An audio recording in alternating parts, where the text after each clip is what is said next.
Dobrý den, fotbaloví přátelé. Je tady další díl podcastu Kolébka fotbalu a vzhledem k tomu, že za sebou máme první kolo Premier League anglického fotbalu, tak si ho pojďme rozebrat, protože v minulém videu, kdo ještě neviděl, tak jsme dělali nějaký previewčko o přestupech a o tom, jaký hráči posílili jednotlivý kluby, ale už v pátek se nám rozehrála anglická liga. No a bylo tam spoustu zajímavého, takže si to rovnou rozebereme. Asi zápas po zápasu něco vynecháme, co bylo méně zajímavý, ale hlavně si rozebereme to, co se událo v těch zajímavých zápasech, takže se na to pojďme podívat. Já jsem Eli a se mnou je tady Adam. Adame, čau. Čau, zdravím. A začal bych asi hned pátečním zápasem, byl to zápas prvního kola a zároveň za mě jeden z nejzajímavějších, jak už o mě víte, tak jako fanoušek Liverpoolu samozřejmě jsem se na to nejvíc těšil, ale zároveň si myslím, že i ten zápas hodně zajímavýho přinesl, takže za mě jeden z nejzajímavějších zápasů prvního kola a pojďme se do toho rovnou pustit. Možná tě nechám klidně vykopnout, jak jsi viděl tenhle zápas a co tě na tom zápase zaujalo a co naopak zklamalo. Tak byl to hezký zápas, 4-2, i když z 2-0 na 2-2, no měl jste docela problémy. Nečekaný takový žolík, bych řekl, vám to zachránil, což byl Chiesa, který dal vlastně svůj první gol v Liverpoolu, což po jedné sezóně je těžký, ale je pravda, že tolik nehrál.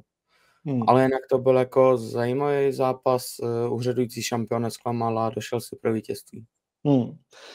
No, abych se přiznal, tak jsem měl trošku obavu už z toho, co jsme se bavili, když jsme řešili v minulém videu ty jednotlivé posily, tak jsem samozřejmě zmiňoval ty naše obranné formace, kdy jsem měl strach z toho, že Kerkez jako nová posila a Frimpong jsou prostě hodně ofenzivní a jestli to dozadu nebude úplně tíhnout a jak jsme viděli, tak úplně slušný defenzivní výkon to od Liverpoolu nebyl. Samozřejmě podstatný bylo, že Grafenberg stál ještě z minulý sezóny kvůli kartám, takže ten nebyl na place, ale co jsem z toho vypozoroval jako nejpodstatnější věc, tak defenziva Liverpoolu špatná z důvodu toho, že prostě jsme si koncem loňské sezóny zvykli na to, že s tou šestkou hrát musíme a nepochopil jsem moc teda popravdě rozestavení Arneho Slota, který to postavil dost ofenzivní a zapomněl trošku na to, že bychom i třeba ve středu zálohy mohli mít nějaký defenzivní hráče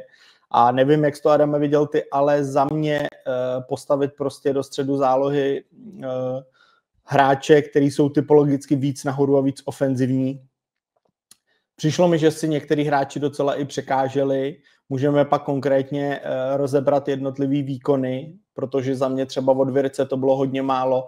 Na to, jak se o něm mluvilo, jak obrovská posila to je, tak je na něm vidět, že prostě anglický fotbal je ještě trochu něco jiného a jestli někdo má na to jiný názor, klidně mi to napište do komentáře, ale za mě prostě od Virce tohle strašně málo. Myslím si, že od nějaký 70. minuty prostě totální bída, takže ani nemá úplně fyzicky naběháno. A i v kooperaci s těma jednotlivýma hráčema, jako třeba s tím Soboslajem na středu, to nebylo úplně ono. Myslím si, že tam prostě ten Grafenberg chybí. Nevím, proč Slot nepostavil teda jako Enza. Pokud ho tam má, tak Endo prostě jako je defenzivní záložník, který je tam připravený za něj a když ho neměl k dispozici, měl ho tam nasadit, protože McAllister, Soboslaj jako záloha jsou víc ofenzivně laděný hráči a za mě prostě dozadu to bylo strašně málo, no. Jako bylo, ale tak to si říkal v prvním díle, že dali jste 4 góly, hrajete to prostě víc útočně, ale je pravda, že tam chybí prostě ty defenzivnější hráče, že jich tam tolik nemáte na tom hřišti a je to vidět, že prostě ten tým v té obraně schází. Od Virce to nebyl takový víkend, jaký jsme asi očekávali, ale zase je to první týden Premier League, ty hráči se rozkoukávají, je to zajímavý, musí se to zase ustálit trošku celá ta sezona, si myslím, takže já bych ho úplně neházel takhle hned do háje, ale Ekitike se mi líbil na tom hřišti. Ale ještě k tomu Vircovi zpátky, já ho určitě nezatracuju, tak jako jsem to poslouchal v některých konkurenčních podcastech, který ho úplně odepsali. Takhle to nemyslím, já jsem to spíš směřoval na adresu toho Slota, který to bude mít hodně těžký podle mě v letošní sezóně, protože poskládat vlastně jakoby ty kluky k sobě. Ale Kakpo ti zahrál výborný zápas, nahoře to máš jasný, do toho se furt spekuluje o tom, jestli přivedem toho Izáka a Salaha prostě nevyndáš. A teď jakoby co s tím, jo? takže ty toho Virce hraješ na nějakou možná falešnou devítku. Myslím si, že by mu to mnohem víc slušelo úplně ze strany, tomu Vircovi, ale na druhou stranu máš tam fakt jako přetlak. Do toho Chiesa, k tomu se ještě dostaneme, ti dá prostě rozhodující gol a určitě bude chtít tu minutáž větší. A tlačíš to ze spoda prostě hráčema jako Szoboszlai, McAllister, který tahají spíš nahoru než dolů. Takže já, tak jak jsi zmiňoval, v tom prvním díle já jsem mluvil o tom, že tak, jak vidím Liverpool v letošní sezóně a bohužel jsem se trefil, nebo bohu dík, já nevím, tak je to o tom, že prostě každý zápas 2 góly dostaneš, ale 4 dáš. A ono se to vlastně jako vyplnilo hned první zápas. Což mám radost z toho, že jsme produktivní, ale nemám radost z toho, že se vlastně bojíš jako v 85. minutě jako o výsledek a ty body tam klidně mohl nechat. Jo. Jako nebudem si nic nalhávat, jako zas to nebyl nějaký, jasně máš tlak, ale nebyl to úplně jednoznačný jako zápas, ten závěr, že bys věděl, že tam ten gól prostě padne. Jo. Takže spíš takhle jsem to směřoval a bojím se toho, že dozadu prostě uvidíme, co další kolo, jestli se nepletu, tak už může hrát ten Grafenberg, jestli to bude lepší, ale za mě rozhodně nemůžeš hrát středovou formaci jako Szoboszlai, McAllister a Wirtz nebo něco podobného. Protože to máš ty frajery nahoru a co si budeme povídat, vzadu to taky vázlo, takže za mě prostě tahle formace, respektive tohle rozpoložení hráčů, tak aby to bylo takhle utvořený, tak za mě ne prostě, no. To já se nemůžu víc než souhlasit, prostě je to sice hezký, že máte silný útok, ale když ztrácí obrana, tak když se na to koukneme, jako byl to moc hezký zápas, hezký góly od obou týmů, ale prostě, aby zápas Liverpoolu s Bournemouthem rozhodovali v 88 minutě hráči, který dává jako svůj první gól, tak to se nemyslím, že by mělo být. No, když se podívám aspoň trošku jmenovitě po těch hráčích, tak já jsem se bál toho, že Frimpong nebude bránit, to se samozřejmě naplnilo, ale když to poměřím k tomu Trentovi, který tam hrál na té pozici, tak to je vlastně dost podobný. Trent byl kritizovaný vždycky za to, že to není back, prostě, že bránit nikdy nebude. No a ten Frimpong vlastně přišel do stejné pozice a dělá to samý. Takže tady jsem s tím jakoby v pohodě. Jo. Ale na té druhé straně, ten Kerkez, to bylo prostě za mě jako zklamání. Já vím, je to první zápas, je to jiná soutěž, všechno, nebo u něj vlastně stejná, ale jako bylo to takový, ještě hrál proti svým klubu, chápu to všechno. Ale je to prostě málo, ty to tam musíš aspoň odjezdit a to jsem u něj jakoby neviděl. Takže ten Robertson, ten jak už je starší, tak vždycky nebyl úplně tahovej a zůstával vzadu a utvořil ti podle mě mnohem silnější jádro té defenzívy. A ten Kerkez, jak ho to táhne nahoru, ale zároveň se mu ten zápas nepovedl, tak jsem z něj neměl úplně jakoby dobrý pocit. Doufám, že se to teda zlepší, ale zatím nic extra. No a když už se budeme bavit o té defenzívě jako kompletu, tak za mě Konaté strašně málo. To bylo málo, hodně propadlých míčů, špatný vystoupení, nezajišťovali se vůbec a překvapilo mě, jak moc máme problémy prostě dozadu a proto znova opakuju, co jsem řekl v tom prvním díle. Liverpool v letošní sezóně bude podle mě muset dávat každý zápas 3 góly, aby uhrával body, protože čistý konta rozhodně uhrávat nebude. Jo. Tak a jdeme do toho pozitivnějšího, to znamená nahoru, co jsi říkal na Ekitikeho. Za mě naprostá fantazie, tak jak už jsem říkal. To jsi říkal v prvním díle a to je to, co jsi říkal, to je člověk, který se zaplatil prvním zápasem a je vidět, že tam prostě mu to sedne a bude tam dávat ty góly. Byl to vlastně hezký gól, šel to sám, dostal sice hezký míč, ale přes 2 hráče, hezky k tyči na druhou stranu, než šel gólman, takže hezký gól. První, co mi naskočilo v momentě, kdy byl v té šanci a proměnili, tak jsem si vzpomněl na Darwina Núñeze a říkal jsem si, to je přesně ta situace. To je přesně ta situace, kdy 2 podobní hráči typologicky se rozhodnou úplně jinak a u toho Ekitikeho ví, že on ti to promění a že z takovýchhle šancí prostě on 8 z 10 dá a Darwin potřeboval 8 šancí na to, aby dal 2 góly. A to je přesně ten rozdíl, který prostě vím, že ten Ekitike jako přines a věřím tomu, že to není ta jedna vlaštovka. Zase jsem slyšel někde, že jako úplně v klidu, protože Darwin Núñez samozřejmě v momentě, kdy přišel, tak v prvním, myslím, že v FA Community Shieldu dal 1+1 nebo něco podobného, takže měl podobnou bilanci. A všichni fanoušci Liverpoolu z něj tehdy slavili, že to je obrovská posila a víme, jak to dopadlo, že ta produktivita nebyla tak velká. Tak jsem byl trošku jako opatrnější, ale za mě Je tam vidět mnohem víc přínos pro ten tým, ten Darwin jako se snažil bojovat, ale nic moc navíc tam nebylo. Ten Ekitike vidí, že si dojde pro ten balon, jak už jsem to tady komentoval v minulém videu, a je mnohem víc přínosnější. Prostě i rozehraje balony, dá to do kraje. Jediný, co jsem u něj viděl, tak jde hladovej po tom gólu, což může být hodně pozitivní, ale občas tam byly situace, kdy to třeba Salahovi vzal nebo Kakpovi vzal a vzal to radši na sebe. Nevím, je to podle mě dobře, prostě ta Anglie je takhle nastavená, vem si balon klidně, běž přes 3 hráče a tak dál, ale tohle to může mírně uškodit v tom, že třeba ten Salah nebude tak produktivní, si myslím.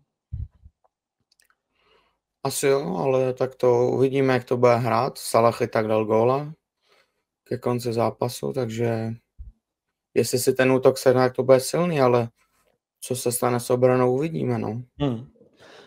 Když se podíváme na ten ofenzivní trojzubec a k tomu tu podporu těch středáků, teď do toho ti Chiesa vlastně jako dá rozhodující gól a hrál v tom Juventusu výborně, takže si myslím, že ten potenciál má taky obrovský. Do toho ti sedí další hladoví lidi jako Curtis Jones a podobně na lavici. A do toho by ti měl ještě přijít ten Izák bláznivý, který ho furt neustále prostě jako řešej a je tam nějaká varianta, že prostě nakonec přijde. Myslí si, že bude ještě nějaká rotace a jak vlastně jako utvořit tu formaci tak, aby to fungovalo? Protože za mě jako nedovedu si představit, že by Ekitike a Izák, kdyby přišel, hráli třeba spolu ještě nahoře. A toho místa tam moc není. Salaha nevyndáš, Kakpo ti zazářil první zápas a za mě neskutečnej. Jeden z nejlepších na place. Jak s tím letím pracovat? Tak za mě, podle mě, když to řeknu hodně blbě, Izák je zbytečný pro ten tým. Vy jste nakoupili tolik ofenzivních hráčů, že už další nemáte, jak se říká, máte na lavici další ledový hráči, kteří chtějí hrát a další útočník by to zase udělal pro Arného jenom složitější, koho jak kde hrát. Už je třeba ten Chiesa, který je vlastně dobrý útočník, tak minulou sezonu hrál 6 zápasů a to většinou šel z lavičky. Takže tak on byl zraněný, ale samozřejmě ten potenciál v něm je obrovský. Jo, ale tak...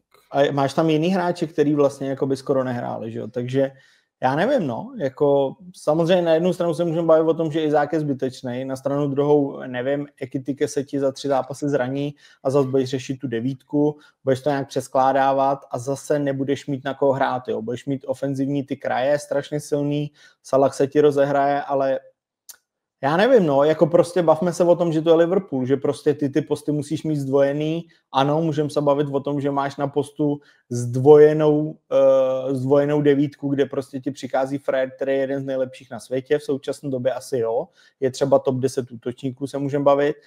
A teď jako ty ho posadíš, jo, nebo posadíš Ekitikeho, který ti přišel a zazářil ti v prvním zápase. Je to jako těžký, jo. Takže jako jedna věc jsou zdvojený posty a druhá věc je asi taky, co si budeme povídat psychologicky, jako s těma hráčema komunikovat a vysvětlit jim, že prostě jejich jako doba a čas přijde, no. Což podle mě to je to, co bude strašně složitý. Protože ty posty zdvojený chceš mít, ale zároveň nechceš mít ty hráče otrávený, aby stejně jako Chiesa ti přišli prostě v 80. a dali ti rozhodující gól, že? A to podle mě bude alfa omega si s tím poradit. Ale za mě, už to zopakuju po třetí, prostě za mě Liverpool v letošní sezóně minimálně 3 branky na zápas, aby jsme uhrávali body, protože dozadu velký špatný a nevím, co se bude dít jako v dalších zápasech, protože i když ten Bournemouth má jako efektivní přechody a naprosto fantastický přechod nahoru do ofenzívy, po zisku balónu, tak dozadu to bylo příšerný, takže jsi schopnej si tam dělat vlastně nahoře, co chceš. Obětovali spoustu hráčů, jako který prodali, takže ta jejich defenzíva nebyla úplně ideální, ale ofenzivně dobře docela na tom byli. Na druhou stranu jako nehraješ proti City, nehraješ proti Arsenalu, nehraješ Ligu mistrů proti Realu, proti Barceloně. Co budeš dělat potom? Když to nebude Bournemouth, ale budou to tyhle kluby, jo. To nevím vůbec, co můžeme čekat, ale myslím si, že moc čistých kontera ne, no. Těžko říct, uvidíme. Tak, pojďme přejít.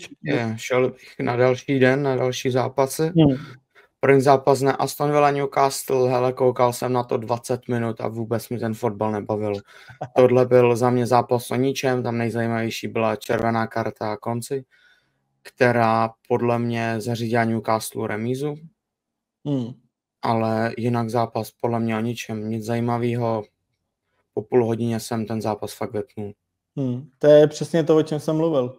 Newcastle prostě v momentě, kdy obětujou Izaka a udělají z toho takovou komedii, že nebude hrát ani tam, tak prostě jako přijdou o 40% ofenzívy a ten tým prostě jako nebude vykazovat nějaký zajímavější výsledky a výkony. Jo. Tam není z čeho moc jako vybrat.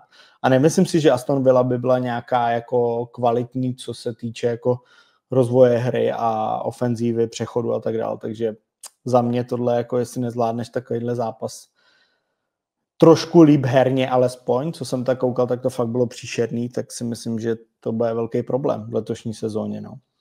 No, myslím si, že u výsledku 0-0 a tohohle zápasu bych se nezastavoval, tak pojďme Asi dál. taky vůbec ne. Tam už další... to bylo trošku zajímavější. Brighton Fulham, tak Brighton dal první gol z penalty, byl lepší, ale v posledních pár minutách přišlo 3 body, protože dával v 97. Rodrigo Muniz góla.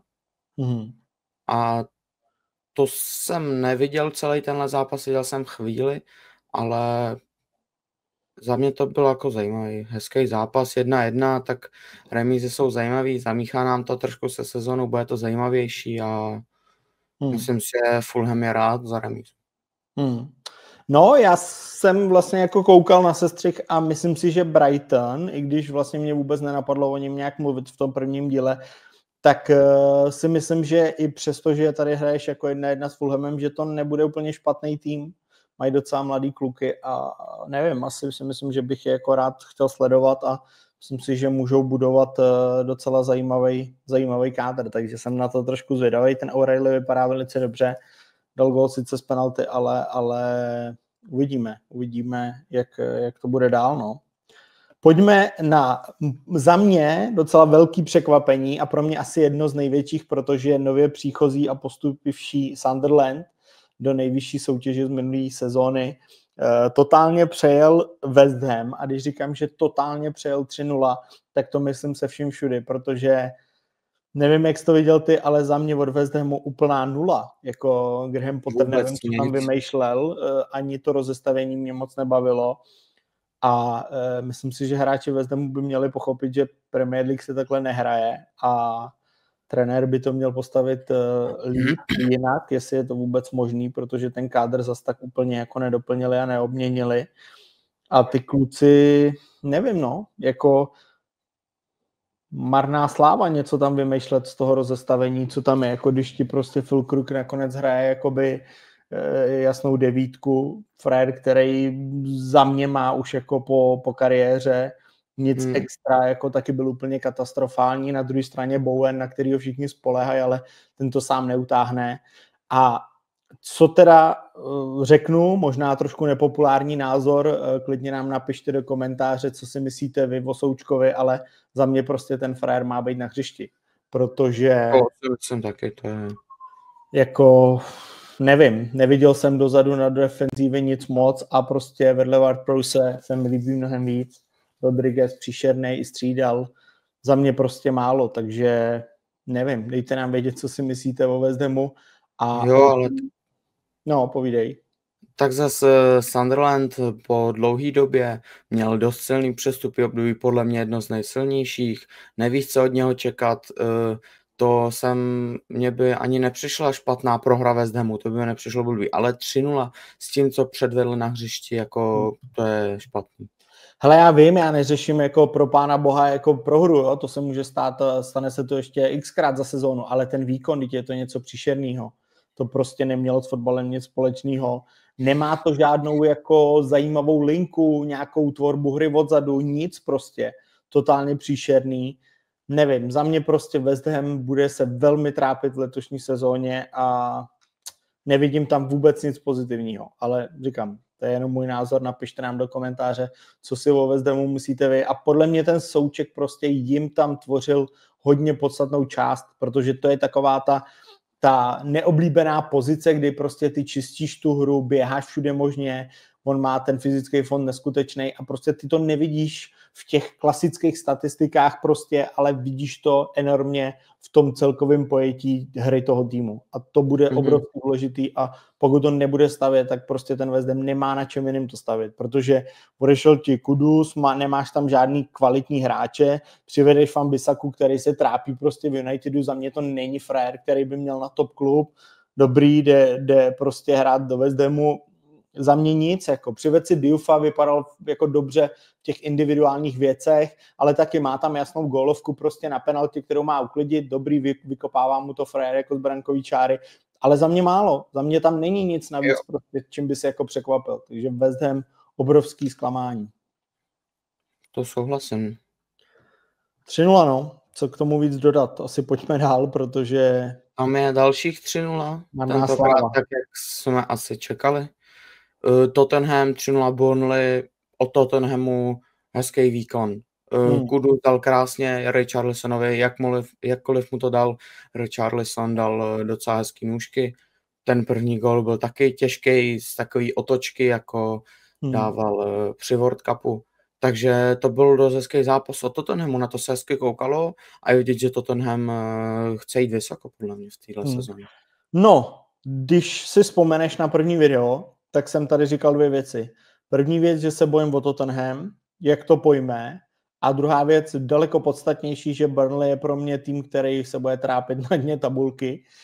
No a vlastně možná jsem se u Tottenhamu plet, ale plet jsem se z toho důvodu, že pro mě Richarlison poslední sezóna strašně bídná, trápil se i v reprezentaci, nemohl se najít, nic navíc tam nebylo, odejdou ti nějaký hráči, tak jsem od toho Tottenhamu moc nečekal a za mě počkejme si na další zápasy, protože pro mě poměřování z Burnley není nějaký směrodatný, to podle mě není nic, co bychom měli brát vážně. Takže 3-0 vypadá fantasticky, Tottenham nehrál špatně, líbilo se mi to, ale na druhou stranu porazit Burnley si myslím si, že bude samozřejmost u většiny klubů letošní sezóny. A co bych vyzdvihl, tak totálně fantastický Kudus, protože ten byl úplně všude. To, jakým způsobem si dovolí 1 na 1, tak to přesně chceš v top klubech. Úplně v pohodě bych si představil, že tenhle frajer hraje někde prostě v United, v Arsenalu, v něčem takovým. Myslím, že ještě má víc než na Tottenham. Uvidíme v následujících sezónách, jestli nikam neodejde dál.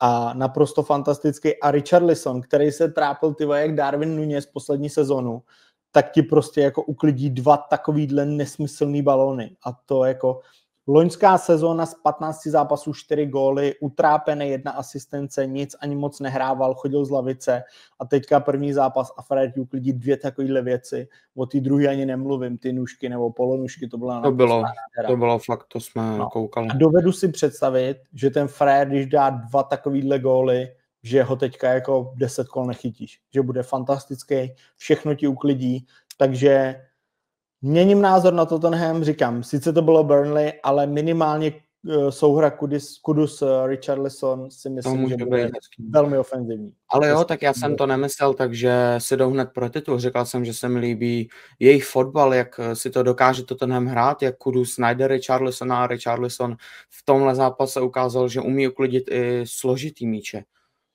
Ale uvidíme, jak to bude dál v sezóně. Třeba se Richarlison chytí a bude mít skvělou sezonu. Třeba se s ním stane to, co se stalo minulou sezonu a nepůjde mu to, bude se trápit. To uvidíme, no, všechno. On je taky v tom Tottenhamu už delší dobu. Předtím byl stejně dlouho v Evertonu. Myslíš si, že hráč typu Richarlison, kdyby chytil nějakou sezonu 20 gólů v Premier League za tuhle sezónu v 28 letech, že by taky mohl jít někam vejš? Že by po něm šáhnul někdo? Je to strašně zajímavý podle mě hráč, je to prostě Brazilec, který vždycky ví, že má nějakou fotbalovou kvalitu. Myslíš si, že by mohl jít někam nahoru ještě v těchto letech? Má vlastně nejproduktivnější věk a nejlepší fotbalový věk, že 27, 28. Jo, myslím si, že by mohl jít. Do takových těch jako top klubů, kdyby měl fakt skvělou sezonu, tak by a ukázal by, že umí s míčem. Kdyby hrál celou sezonu podobně jako tenhle první zápas a nemyslím dávat nůžky každý zápas, ale uklízet míče, který ti tam pošle skvělý křídlo, tak si myslím, že má určitě šanci se dostat do top klubu. OK. Ještě jedna drobnost tomu Tottenhamu, vzhledem k tomu, že jasná jednička je Vicario, tak jak nám bylo řečený v před sezónou, co na to Tonda Kinský jako dvojka a jako klasický dvojkař na lavičce. Myslíš si, že je to otázka i výkonnosti Vicario, nepovedou se nějaký zápasy v sezóně, tak dostane šanci, nebo je to jenom čistě pragmatická otázka, dokud se nezraní Vicario, tak bude chytat a Tonda má smůlu?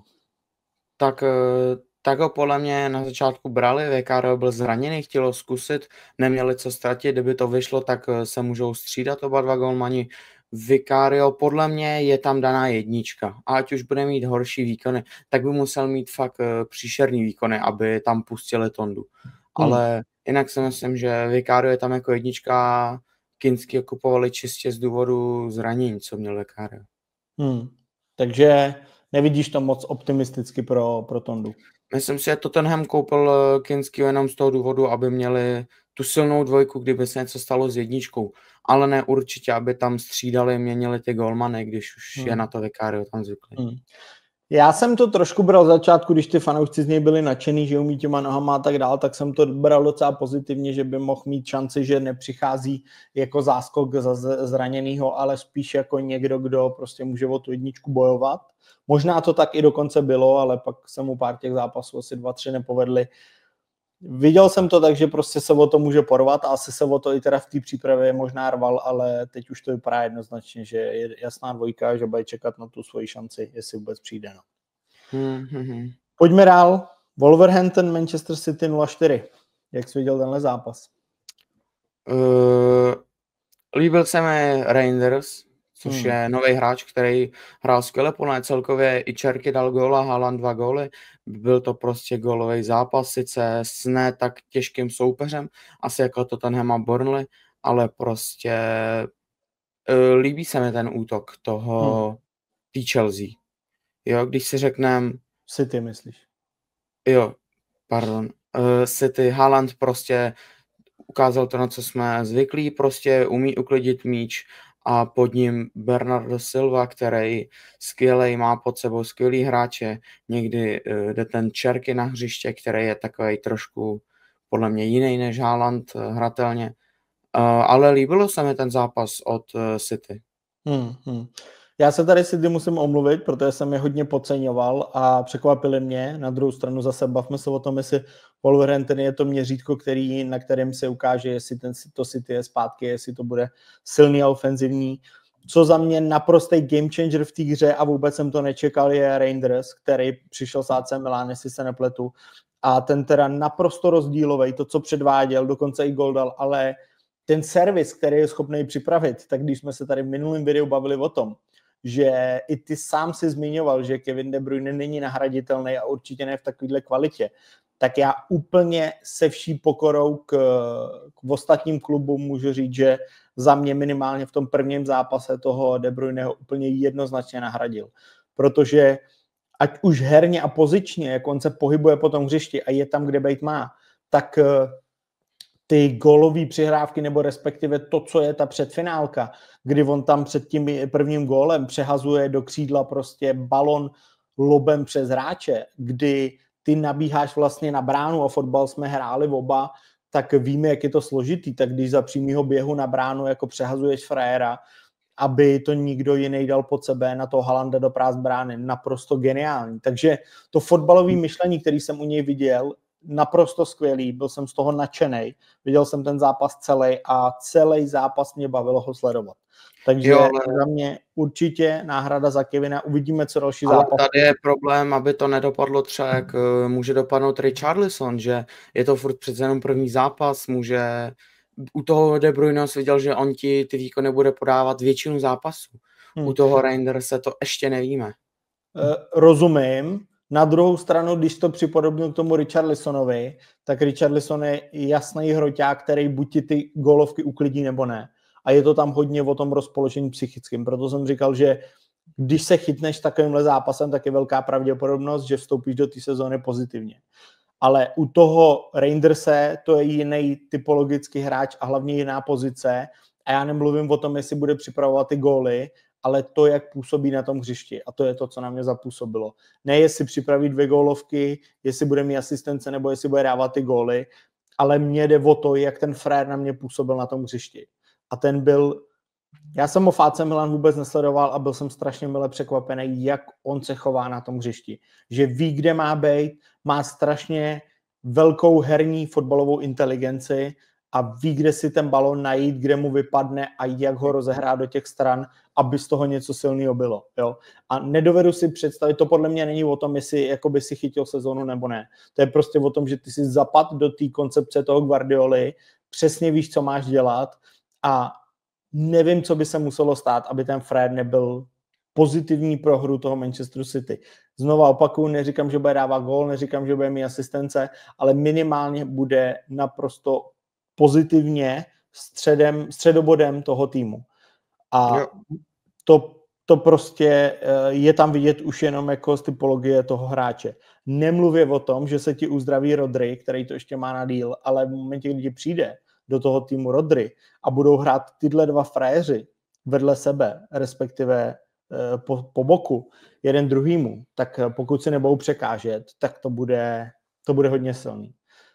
Takže říkám, nevím, ale musím se omluvit Manchester City, o kterém jsem nemluvil moc pozitivně a velmi mě překvapili. Kdo mě trochu zklamal, byl Doku, který střídal strašně málo a Doku se mi nelíbil už minulou sezónu, takže tam chybí trošku změna ještě a ten Doku já bych ho klidně posadil.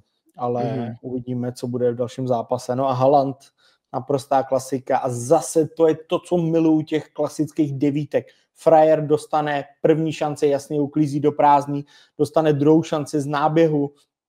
Nevím, kolik frajerů by to takhle přesně uklidilo na tu zadní tyč bez problému za tu tyčku, ale on to prostě uklidí. A to je to, co chceš od té devítky. A to, co chci od toho Ekitikeho v tom Liverpoolu. Když dostaneš tu šanci jednou za zápas, tak ji takhle ukliď a jsem spokojený. A to je to, co prostě ten Haaland, proto stojí tak nekřesťanský prachy. A proto i když ti nebude hrát celý zápas, i když prostě ti nepůjde do součinnosti, i když si nebude rozumět s těma frajerama, tak jakmile dostane 1-2 šance za ten zápas, tak ti promění a ty góly prostě od něj budeš mít. A to je naprosto skvělý. A k tomu nemám co dodat, nemám co víc. Asi taky ne. Tak prostě je to, od čeho on tam je a dělá to skvěle tu věc. Pojďme dál, přesouváme se na neděli. Na neděli. Kde pro mě Chelsea Crystal Palace byl zápas, kdy si říkám, minule jsem to tady zmiňoval, Chelsea pro mě zajímavá v minulý sezóně, taková nevyzpytatelná, ale čekám od ní hodně moc. Pojďme nahoru, pojďme se na to koukat, jak bojuje možná i o titul, když to přeženu. Zajímavý tým prostě docela dobře jako posílil, má tam mladý kluky a tak dál.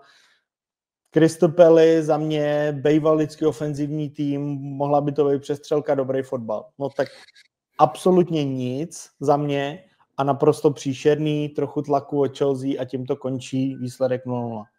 Jak jsi to viděl? 0-0, tak od klubu, který hrál skvěle na mistrovství světa klubu, jsem čekal víc a mnohem. Ještě k tomu Crystal Palace sice měl neuznaný gól, takže mohli vést hned od 13. minuty, ale tenhle zápas byl prostě od Chelsea takový nějaký. Uvidíme, jestli se usadí a rozjede se. Mimochodem ten Eze vypadal docela dobře, pak mu neuznali ten gól a šel trošku z kopce, ale to si myslím, že bude zajímavý hráč ke sledování, takže to si někam určitě napište, protože Eze za mě bude zajímavý, 27 let a produktivní věk, takže na to se těším v sezóně, to budu určitě sledovat. Od Chelsea prostě málo, tam nemáš změnu nějaký posílení ofenzívy, furt stejná tvorba hry, já chápu, že chtějí stavět asi na nějakém základu, ale prostě bída, takže nevím, jestli s tímhle chtějí hrát jako nějakou top 3 třeba nebo něco takového. Moc si to nemyslím, no. Uvidíme. Těžko říct. Tak, říkám, 0-0 nezajímavý zápas, asi se tím nebudeme dál zatěžovat. Pojďme na další zápas. Nottingham Brentford, tak 3-1, to po prvním poločase podle mě bylo už u konce. Já jsem čekal, že Nottingham vyhraje 3-1, hezky vstoupil do sezony, chce Wood, skvělý hráč, na to, kolik mu je 33 let, tak hrál skvěle tenhle zápas. Uvidíme, jestli se to zase bude držet i po zbytek sezony, ale ten se mi líbil v tom zápase. A 3-1 prostě tady není co řešit. Nottingham chce dál ukazovat, že má na to hrát docela vysoko podle mě. Nebo ne mezi nízkýma klubama, jako jsme 2 roky zpátky čekali. Ten Wood, přesně jak jsem mluvil o tom Haalandovi, to je prostě frajer, 33 let, vysoký TV čahoun, on ti tam tak paběrkuje po tom hřiště, lítá ti tam ze strany na stranu a frajer dostane prostě gólovku, easy, balon do tahu, není zas tak pomalej, jak je vysoký, má dlouhý nohy, prostě tak ti uteče těm bekům, hodí si to okolo frajera a s přehledem to Bčkem uklidí prostě do brány. A to je to, co ty chceš. A to mně přijde, že na tohle sázejí obrovsky ty horší týmy, jako je třeba i ten Nottingham, kdy oni si tam vemou tu jednu klasickou devítku, přesně jako Haaland a podobný typologicky tyhle frajeři, který víš, že ti to uklidějí a že ti dají v průměru těch 10 gólů za tu Premier League sezónu a z toho ty prostě obrovsky těžíš. Takže on ti to v pátý jako uklidí poprvé a ty seš úplně klidnej. Úplně. Jenom ti dodá ten klid, jo. A to je přesně možná i o tom, když se ještě vrátím k tomu Crystal Palace s tou Chelsea, možná ten Eze, kdyby mu uznali ten gól, tak je to samý.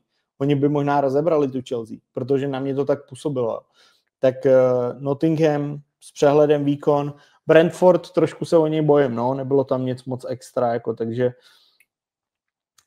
nevím, no. Já jsem moc nesledoval to, jestli něco posilovali, ale nevidím tam nějaký větší prospěch. Každopádně zajímavý zápas, takovýhle zápas čekáš prostě od úplně jiných zápasů a pak ti ho doručí Nottingham Brentford, což jsem měl docela radost, že ukazuje to, jak ta anglická liga je obrovsky vyrovnaná a jak prostě to není jak česká liga, jestli pustíš Teplice, Pardubice a můžeš jako jít okopávat zahrádku, protože je to úplně o ničem. Ta anglická liga, ať si pustíš cokoliv, tak tě prostě baví. No. Je to prostě skvělý, no. Takže kdo chce a baví ho anglická liga, určitě nezapomeňte odebírat kolébku fotbalu, ať spolu vyrosteme a pojďme si postupně společně rozebírat celou sezonu, protože doufejme, že tak, jako baví nás anglická liga, tak baví určitě i vás, fanoušky. A my přecházíme na klenot, nebo aspoň to jsem od toho čekal. Čekal jsem, že to bude zápas prvního kola, ale za mě 1-0 vyhrál Arsenal ve 13. minutě hned Calafiori gol. Z tohohle zápasu Raja výborný, ten se mi líbil první zápas v bráně, když minulou sezóně některé ty zápasy nebyly takový, tak věřím, že to může vychytat Gyökeres příšernej za mě. Na to, jak jsem první díl říkal, že bude skvělý, tak vůbec od něho nebylo nic, nebyla snaha, ztrácel míče, vůbec nechtěl, víckrát si šáhnul na vlasy, než kolikrát se vůbec dotknul míče, nebylo tam vůbec nic od něho. Líbil se mi teda Kuňa na straně Unitedu, ten tam běhal, snažil se tam chodit sám, hledat tu cestičku, bohužel pro mě United nenašel cestičku, ztratil ty body, ale jednoznačně lepší v tomhle zápase za mě United. Jako na to, jak jsem kritizoval United a dál ho budu kritizovat, protože prostě pro mě tohle není kádr, který by měl hrát pro top 4 třeba nebo něco takového, tak prostě jestli si Arsenal neporadí s tímhle a tady všichni experti tyva jako v Česku vyhlašou, jak jde na titul a v Anglii potažmo vlastně taky, jakože s tímhle, když si neporadí s Unitedem, který je v nějakým přetvoření kádru, což už jsou asi 5 let, když to jako přeženu já jako skalní fanoušek Liverpoolu, který nesnáší, jakože co tohle je. Takže ne, že jsem byl zklamaný z United, vůbec ne, mně to je jedno, ale byl jsem zklamaný z toho Arsenalu, protože my chceme, aby ta soutěž byla v něčem zajímavá a aby jsme se vlastně od ty tituly prali tam nahoře, ať je to tam klidně nabouchaný, ať těch 5 klubů klidně se pere o ten titul, ježiš, vždy to bude skvělý, ale rozhodně ne tímhle s tím způsobem. A přemýšlel jsem nad tím, ještě ty jsi zmiňoval mistrovství světa klubů, kde jestli se nepletu, tak akorát Liverpool a Arsenal tam nejel. A já jsem přemýšlel nad tím, jestli to může být pozitivita nebo negativita pro ty kluby, protože hodně se na to kluby stěžovali, že to bylo náročný a myslím si, že až z těch hráčů opadnou ty první 3 kola, že ještě uvidíme kvalitnější výkon, že se to rozběhne. Ale jako nevím, zrovna odpočatý Arsenal, od kterého jsem čekal, že vlítne do té sezóny a udělá to, co udělalo City, že přejede United 4-0, jasně, nebudeme asi poměřovat Wolverhampton a United. I když za mě klidně, hele, za mě úplně naprosto klidně, protože jsou srovnatelný, tak jako co tohle je, no, jako nevím, Gyökeres, jakože tam, víš co, já nemám problém s tím, že nedá 2 góly v prvním zápase, ale ať mi něco ukáže, jo, ty přijedeš před svoje fanoušky, jasně nehraješ doma, ale přijedeš, jako ty výjezdy v Anglii jsou obrovský, chceš se poprvé ukázat prostě a jako ty neuděláš vůbec nic. Vůbec nic, Live Sport ho ohodnotil na nějakých 6 z 10. Jako tam není absolutně nic, nevím, jako naprosto zklamání za mě. Pamatuju si první díl, jak jsi říkal, že nevíš, jak to dopadne s obranou Unitedu, tak musím říct, že Joro a De Ligt se mi moc líbili.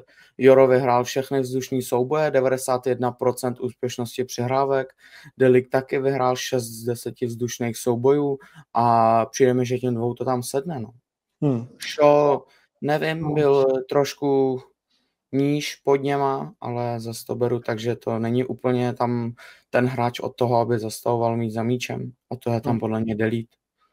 Takže... No, hele, nevím, no, ten Joro vypadá docela zajímavě. Pro mě De Ligt nikdy nebyl prostě zajímavý stoper do Anglie top 5. Podle mě ta doba, kdy prostě si měl Terryho a podobný hráče, který to brousili tak, jak on to hraje, tak ta doba je pryč. Dneska podle mě potřebuješ tvořivý, zajímavý hráče. Samozřejmě trošku se mi to protiřečí s mým Liverpoolem, kde máš prostě Van Dijka a Konateho, což jsou obrovský skály, ale všimni si jako na rozehru toho Van Dijka, který prostě má 2 metry a tvoří ti tu hru taky do jistý míry.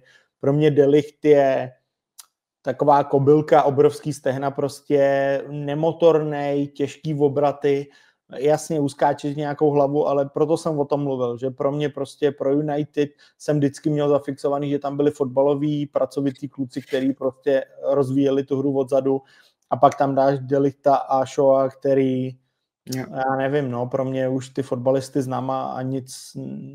Shaw má za Zenitem za mě a De Ligt prostě pro mě není fotbalista, který by měl v United tvořit hru, no.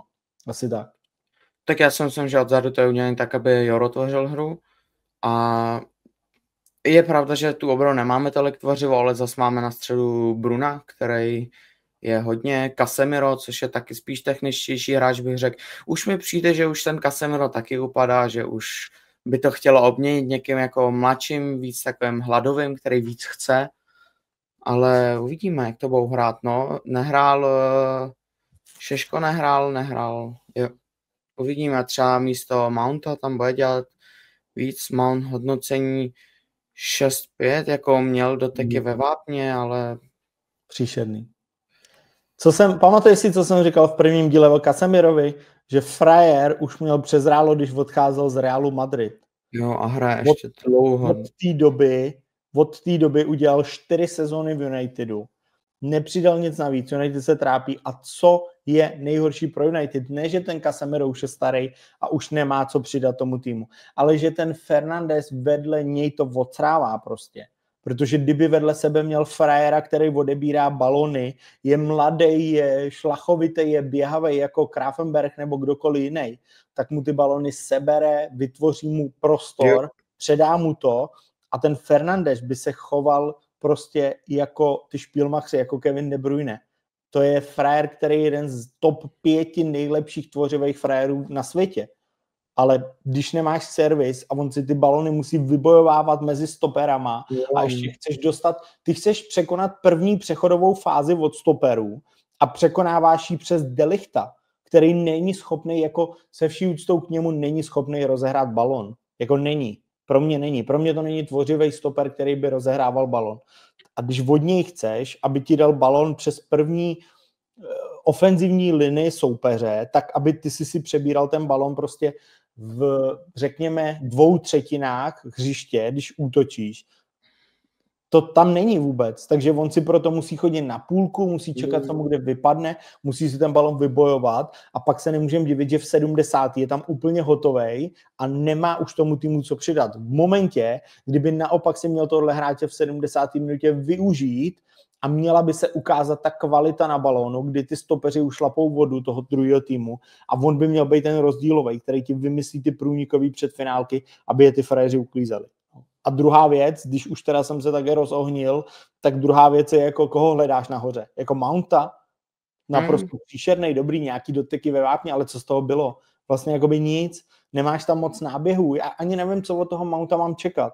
Je to frér, který teda si má stoupnout jako zádama k soupeřově bráně a sklepávat balony, no asi ne z jeho typologií. Takže co od něj mám čekat? Tak od něj mám čekat nějakou tahovost, tak kolik udělal náběhu jako za poločas, nebo za celý zápas respektive. Jo, a nic z toho tam není, tak jako z čeho chce ten United jako těžit? Z těch dvou jako kluků africké národnosti, který prostě tam lítají na těch křídlech a mají něco individuálního vymyslet, jakože to přece je málo. To já chci v nějakém, já nevím co, Brentfordu, aby tam byly dva typologicky podobný frajeři, který mají něco vymyslet. Trápíme se celý zápas, tak si vem balon, udělej 1-1, 1-2 a dej z toho gól, ať se ukážeš a prodáš se do lepšího týmu. Ale nechci tohle v United. Tam má být 6 frajerů, kteří jsou do ofenzivy totálně přeladěný a perou se o to, kdo jako uspěje a kdo něco předvede, kdo vytvoří něco pro tým. To tam absolutně jako není. No, ne, no, ale tak zase vidíme, koupili hodně ofenzivy, že to asi chtějí měnit, tu ofenzivu a chtějí dopřát tomu Brunovi prostě lepší ty hráče. Ale věřím, že dokud se nepromění na středu Casemiro, tak bude ztrácet ten střed, protože Bruno to sám 90 minut neuběhá. No, a to je to, proč trpí ten tým, že jo? Nevím, no. Ty si vychvaloval toho Šeška ještě, vyšel za toho Mounta prostě v 65. minutě, což nevím, já jsem nesledoval úplně ten zápas, ale nevím, jestli to k tomu bylo nebo nebylo ho tam dát třeba dřív. Je nějaká eventuální možnost, že by Mounta i přesto, že ho kupovali za docela velký peníze asi 2 roky zpátky, že by ho posadil a dal tam toho Šeška místo něj? Myslím si, že jo. Protože v tom Lipsku on měl skvělý sezóny, ne? Koukám, že měl 13 Šeško hrál skvěle, tenhle zápas taky nebyl špatný, snažil se, střílel. 22 let za mě, no bych ho postavil do základu. To je přesně, hele, to za mě to je člověk, který ti za rok, za 2 může hrát jako jeden z nejlepších hroťáků, podle mě. Tak... A s tím ho podle mě kupoval United. To jsme se bavili, mají mladý hráče, Joro je mladý, teď Šeško mladý, jo, hrajou to prostě, takže obměňují ten kádr a Šeško si myslím, že dopomůže hodně. No, uvidíme, co z toho ještě vyleze, podle mě prostě by měl, nebo takhle, vidím potenciál toho, že prostě ten Fred by měl hrát, že by měl být v základní sestavě už proto, že Mount prostě byl krok vedle, jakože říkám to úplně na rovinu, tak jak já si to myslím a klidně změníte můj názor, ale za mě prostě Mount byl krok vedle a rozhodně bych stavěl jeho, takže uvidíme, počkám si na pár zápasů, myslím si, že se to změní a tím neříkám, že Mount jako nemůže hrát a že bude sedět, tak ať ho dá zase na křídlo nebo něco, na mě to ani není typologicky nějaká devítka nebo něco takového, já nevím ani tu skladbu toho Unitedu, jak přesně si to představuje, moc to na mě působí tak jako prazvláštně, ale za mě to není prostě ono, takže já bych si představoval, že toho Šeška postaví klidně. Uvidíme. Uvidíme, no. Jdeme na pondělní dohrávku, uzavřel bych United Arsenal, nebo máš tomu ještě něco? Asi nemám, jenom že Arsenal podle mě zklamal, a jestli bude hrát tak, jako hrál první kolo. Zase říkáme, je to první kolo, prostě uvidí, jak se bude rozvíjet ta liga, ale jestli bude takhle hrát dál, tak si myslím, že nemá na to soupeře s Liverpoolem o titul.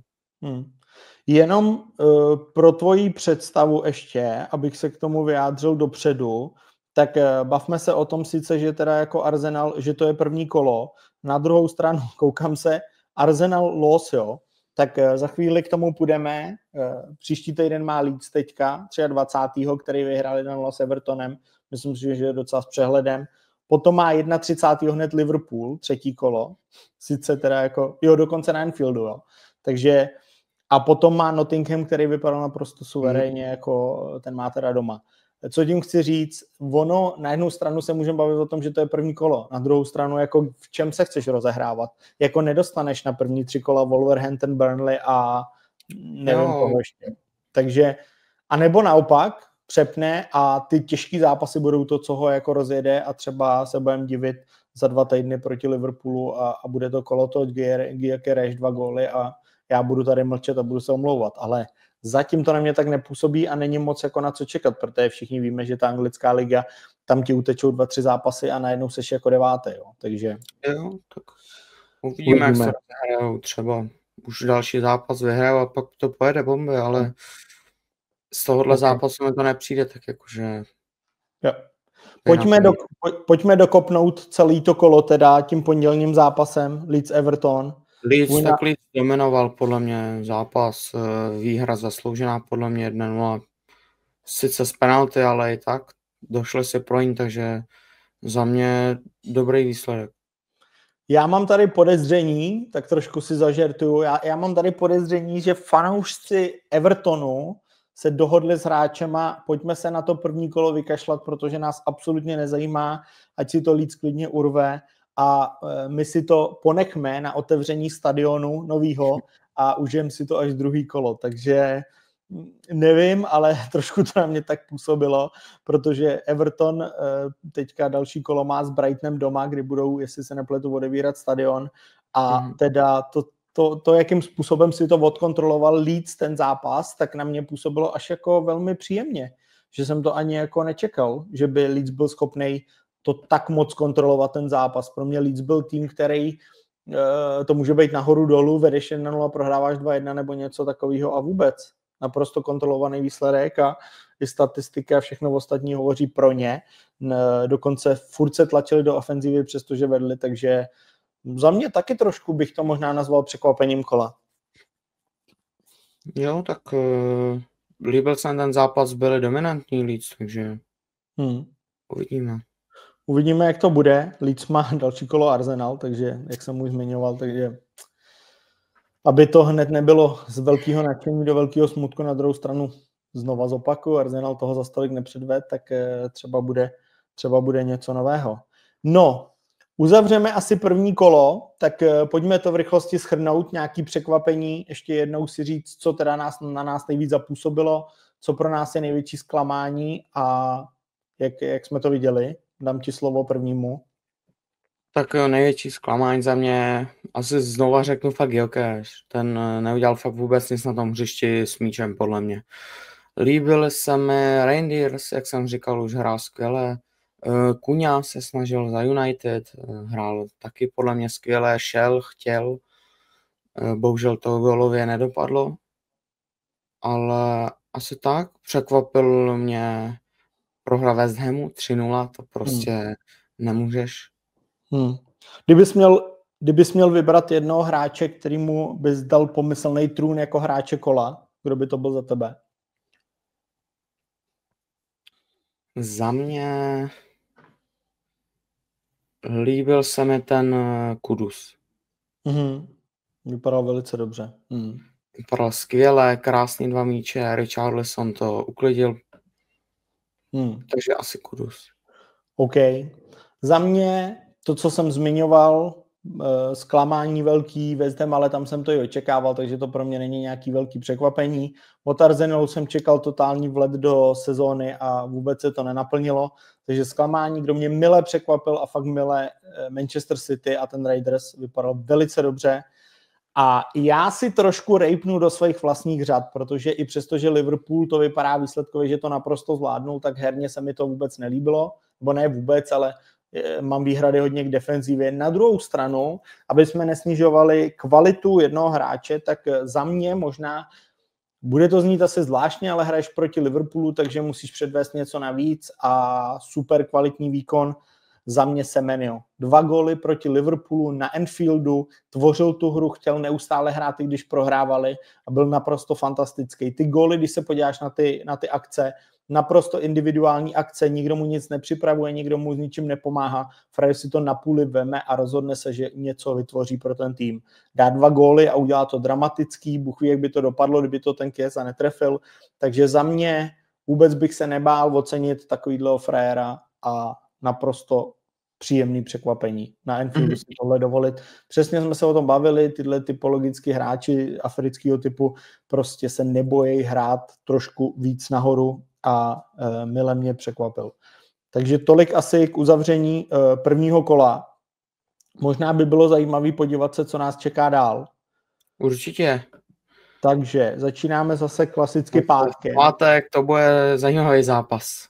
Tak. West Ham, Chelsea, dva týmy, který toho tolik nepředvedli první týden, tak třeba se mezi sebou rozjedou, no ale za mě Chelsea vyhraje 1-0. 1-0. Jdeme rovnou typovačku. OK, 1-0. Já si myslím, že ve West Hamu bude bouřka a ta Chelsea na mě za stolik nepůsobila a myslím si, že to bude furt dokola podobný trápení na West Hamu v Londýně, plnej dům, takže já bych se nebál nějakýho 1-1 nebo něčeho takového, takže uvidíme, jak to dopadne, ale oba týmy musí hodně přidat a zejména ten West Ham nevím, na čem bych chtěl dál stavět, takže pokud se ten Bowen střelecky nechytí nějakou obalovačkou svojí klasickou z pravé strany na zadní, tak si myslím, že tam bude trošku problém z ničeho dát gól. No. Tak uvidíme, jak to dopadne. Tak, přesouváme se do soboty. Ve 13:30 City Tottenham, to se ještě na ten zápas, to určitě kouknu na celý, bude to podle mě hezký fotbal, jak jsem říkal, mně se líbí fotbal Tottenhamu, kurzy teda jednoznačně ukazují na City, mně to tak úplně nepřipadá. Myslím, že to bude zajímavý, hezký, zase hraje se na Etihad Stadium, takže to je zase trošku výhoda pro City, ale myslím si, že to nebudou mít tak jasný. Mohl by to být gólový zápas. Cítím to z toho. Můžeme to nazvat jako boj dvou kreativních hráčů a dvou silných útočníků, jak nám napovědělo první kolo. To znamená, bude to rivalita mezi Richarlisonem a Haalandem a mezi Reindersem a Kudusem? Tak bylo to první kolo, nevím, jestli to ve druhém bude stejně, ale věřím, že ten Reinders je tam jako taková ta hlavní změna za toho De Bruyneho, tak ho chce vyměnit a tomu Haalandovi Bruyne seděl, takže ty si podle mě Haaland bude hrát přes Reinderse hodně.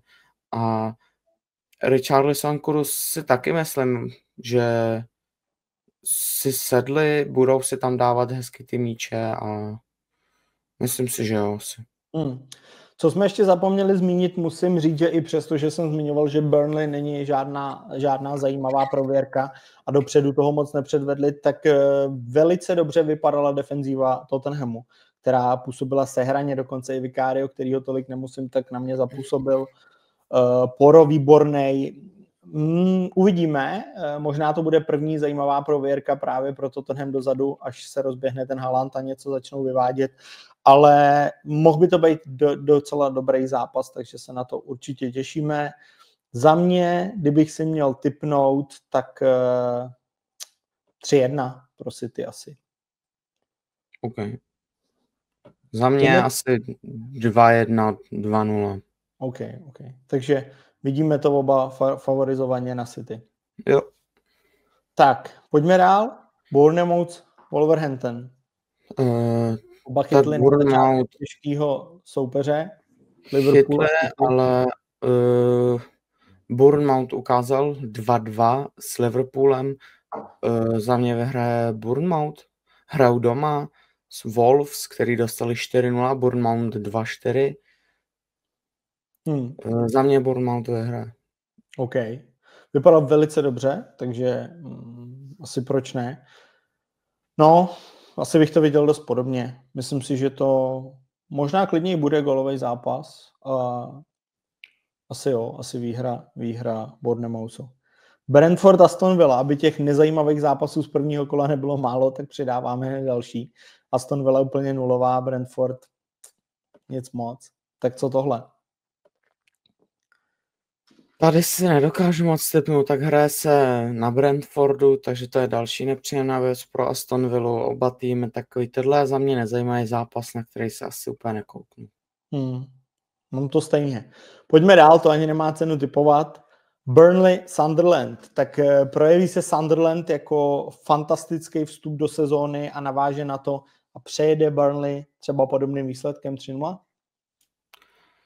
3-0 se nemyslím, tak teď jdou proti sobě oba týmy, který byli v Championship. West Ham nevěděl, co od Sunderlandu čekat, Burnley ví, podle mě. A hraje se v Burnley, takže uvidíme, no. Za mě to bude možná plichta.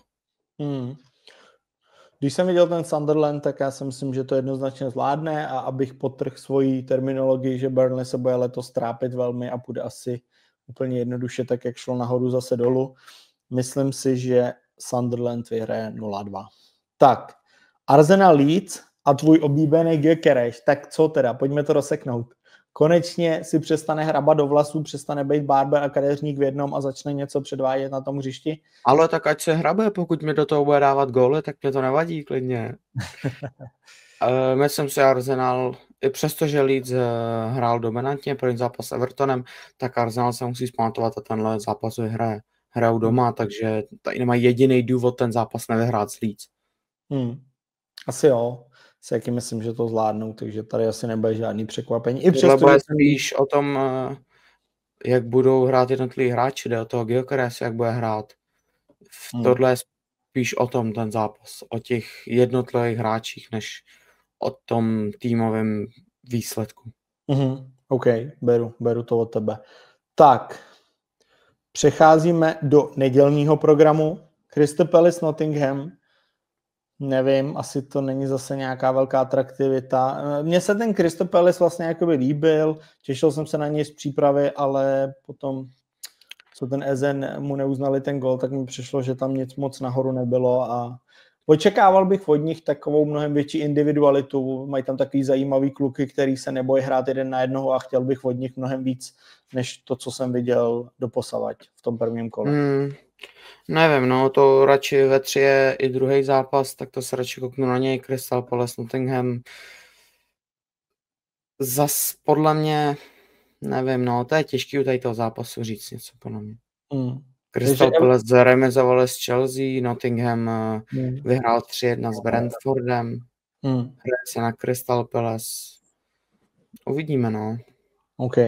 Everton Brighton, tak Everton by měl odevírat nový stadion, jestli teda mám správné informace. Tak co čekáme od tohohle? Bude to zahájení slavobrány a euforické otevření nového chrámu? Nevím, bude to vyrovnaný zápas podle mě. Jo. Teď tady ta neděle taková mi přijde vyrovnaná až na poslední zápas, ale Brighton je silný tým. Sice poslední zápas zase nepletu remizoval. Everton prohrál.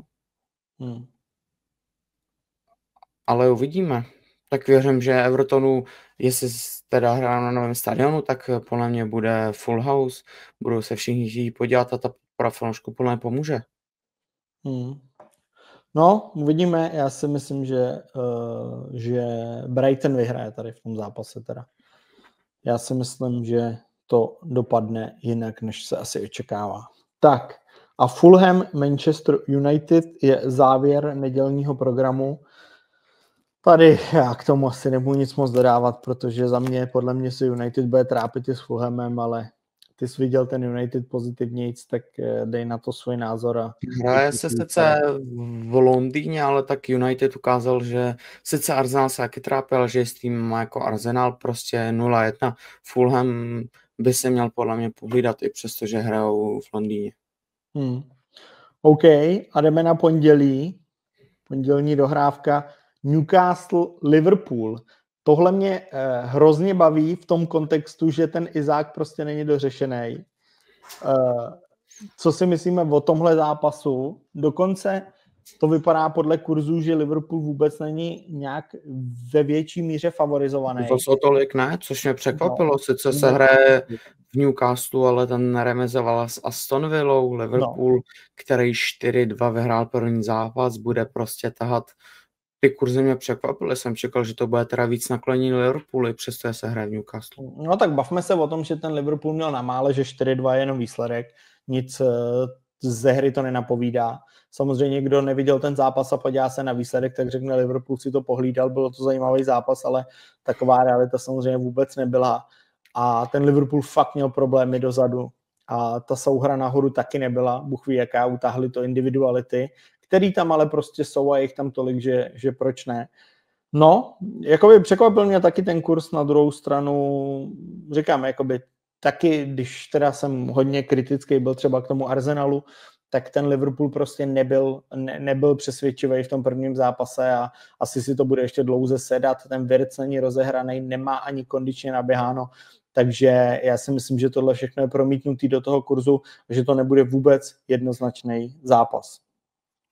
Jo, tak bude ten Liverpool, nebude to mít lehký, ale pohlídá se a tohle jsou za mě 3 body pro Liverpool. OK. Taky doufám, jako fanoušek Liverpoolu tomu věřím a doufám to, takže budeme moc rádi, když nám i vy, jako fanoušci a zároveň sledovatelé našeho podcastu Kolébka fotbalu, napíšete svůj názor a třeba klidně napište tipy na jednotlivý zápasy do komentáře, protože nás moc zajímá, jak to vidíte vy, jestli jsme na stejné notě a stejné vlně, anebo jestli zatím ty i úspěchy a ty lepší týmy vidíme v ničem jiném, než je vidíte třeba vy.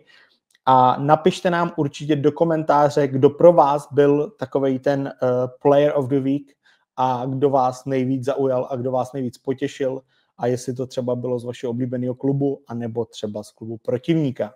To by bylo za nás asi všechno, takže další díl Kolébka fotbalu. Těšíme se na další kolo, samozřejmě zase rozbor, takže kdo ještě nemá, tak určitě doporučuju, abyste si dali odběr našeho kanálu Kolébka fotbalu, aby vám další video a další rozbor po dalším kole Premier League určitě vyskočil a nezapomněli jste na to video a my se na vás budeme těšit zase příští týden. Adame, tobě děkuju. Já taky děkuju, že jsem mohl být dalšího dílu součástí. A vám děkujeme. Asi. Super, a vám děkujeme, že jste sledovali další díl. Jak říkám, nezapomeňte dát odběr na tenhle kanál a vidíme se příští týden. Tak jo, díky, mějte se a čau. Díky, čau.